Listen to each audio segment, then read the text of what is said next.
Zee युवा वाहिनीवरील फुलपाखरू या मालिकेत मानस आणि वैदेही या दोघांची मनं ही जुळलेली आहेत आणि त्यांचं एकमेकांवर प्रेम आहे ते सुद्धा एकमेकांना पक्कच ठाऊक आहे. मात्र अजून तरी मानस वैदेहीला प्रपोज करू शकलेला नाही. दोघांमध्ये ऐनवेळी कोणत्या ना कोणत्या अडचणी समोर उभ्या राहत आहेत. आता या अनपेक्षित कथानकामुळे प्रेक्षकांना देखील प्रश्न पडलाय की पुढे काय होणार आहे. याबद्दलच सांगतोय मानस म्हणजेच यशोमान आपटे आणि वैदेही अर्थात ऋता डुरगुळे. नमस्कार, मी यशोमान आपटे म्हणजेच फुलपाखरूमधला मानस. सध्या तुम्ही आमच्या सिरियलमध्ये जो ट्रॅक चालू आहे जो बघताय, माझा आत्ताच वाढदिवस झाला आहे आणि तुम्ही बघताय की वैदेही मला एक गोष्ट सारखी विचारते आणि ती काय आहे ती तुम्हाला पण माहिती आहे आणि मानसला पण कुठेतरी कळलं आहे की ती नक्की काय विचारते, पण तो सांगत नाही आहे. तर थोडे अजून त्याच्यात पुढे अजून काही गमती होणार आहेत.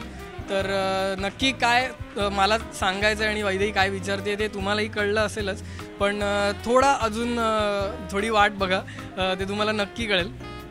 ॲक्च्युली मला असं वाटतं की वैदेहीने खूप पेशन्स ठेवले आता. ती सिरियसली आता वाट बघते की कधी मानस सांगतोय, पण बघू, maybe you never know काय होईल ते.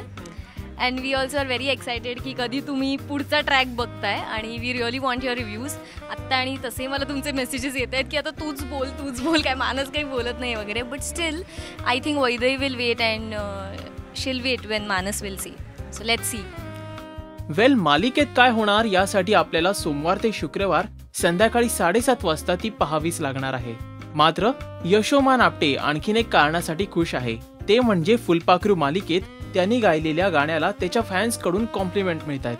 याबद्दलच मराठी शोबत सोबत बोलताना तो काय म्हणालाय हे देखील आपण आता पाहूयात.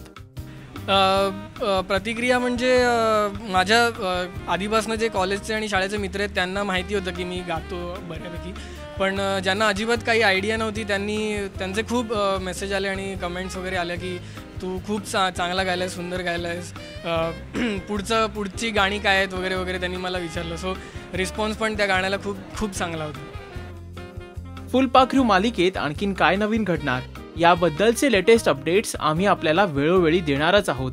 त्यासाठी पाहत रहा मराठी शोबज.